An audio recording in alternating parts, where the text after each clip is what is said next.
آپ اندازہ لگا سکتے ہیں کہ گٹر کے ڈھکن لگانے سے لے کر کچرا اٹھانے تک کے محکمے ان پر پیپلز پارٹی کا قبضہ ہے۔ کس طرح کراچی میں ترقیاتی کام ہوں گے، کس طرح شہر بھر کے اندر یہ جو ترقیاتی منصوبوں کے نام پر پورے شہر کو کھود کے رکھ دیا گیا ہے، اور بعض منصوبے ایسے ہیں جو 10 سال سے منصوبے چل رہے ہیں، منصوبے مکمل ہونے کا نام نہیں لے رہا ہے۔ کس طرح یہ منصوبے مکمل ہوں گے؟ لہٰذا آنے والے سال میں بھی 2026-27 میں بھی یہ منصوبے مکمل نہیں ہوں گے۔ جس طرح کی صورتحال پیدا کر دی ہے، اور اس پوری صورتحال کو پیدا کرنے میں MQM اور پیپلز پارٹی شریک ہیں۔ آپ دیکھیے کہ ایک جانب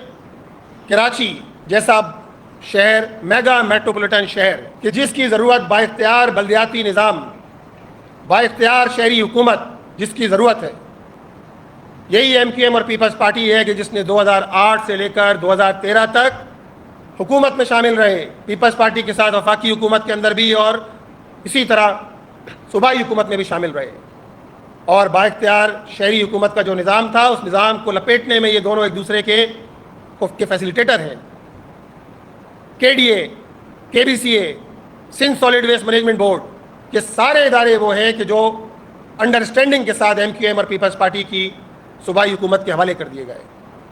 اور ایک نئی amendment Sindh local government ordinance کے ایکٹ کے نام سے 2013 کے نام سے لے آئے گا،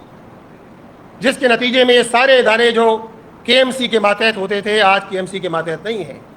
سارے اداروں پر پیپلز پارٹی نے قبضہ کر لیا ہے، صوبائی حکومت نے قبضہ کر لیا ہے۔ یعنی گٹر کے ڈھکن لگانے سے لے کر، آپ اندازہ لگا سکتے ہیں کہ گٹر کے ڈھکن لگانے سے لے کر کچرا اٹھانے تک کے محکمے ان پر پیپلز پارٹی کا قبضہ ہے، اور شہر کراچی کے لوگوں کو کسی طور ریلیف دینے کے لیے تیار نہیں ہے۔ اندازہ لگا سکتے ہیں کہ 3.5 کروڑ آبادی کا شہر، اگر آپ کی نوٹیفائی آبادی بھی مان لی جائے تو 2 کروڑ 3 لاکھ تو آپ نے بھی نوٹیفائی کیا تھا۔ اس شہر کا بجٹ صرف اور صرف 60 ارب روپے اس شہر کا بجٹ ہو، اس کے مقابلے میں ہمارے پڑوس میں بھارت کا ممبئی کا بجٹ 2190 ارب روپے ہے، دہلی کا بجٹ 520 ارب روپے ہے، اور ڈھاکہ کا بجٹ 240 ارب روپے ہے۔ کوئی کمپیریزن ہی نہیں ہے۔ اور کراچی کا شمار تو دنیا کے 10 بڑے شہروں میں آبادی کے لحاظ سے کراچی کا شمار ہوتا ہے، اور یہ جس طرح وڈیرا مائنڈ سیٹ کے تحت آپ چلاتے ہیں کہ ہر چیز پہ قبضہ کرو، وسائل پہ قبضہ کرو، اداروں پہ قبضہ کرو، اور قبضہ کر کے جس طرح مال بنانے کا کام کیا جا رہا ہے یہ سب کے سامنے ہے۔ ایسے حالات کے اندر کہ جہاں ایک جانب یہ صورتحال ہو، جماعت اسلامی کا بالکل واضح مطالبہ ہے کہ شہر کے پروجیکٹ،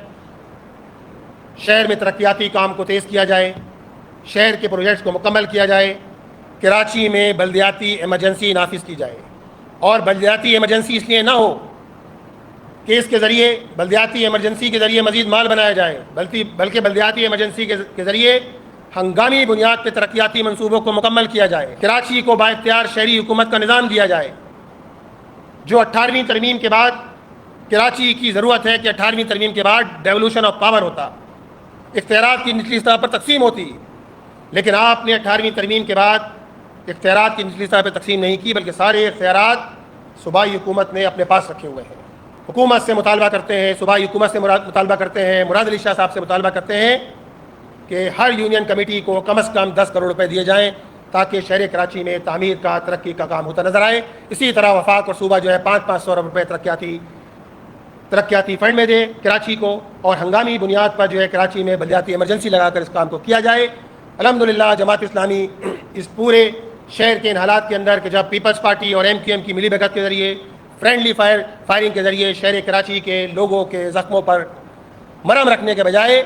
شہر کراچی کے لوگوں کے زخموں پر نمک ڈالا جا رہا ہے، ایسے حالات کے اندر جماعت اسلامی خاموش نہیں رہے گی۔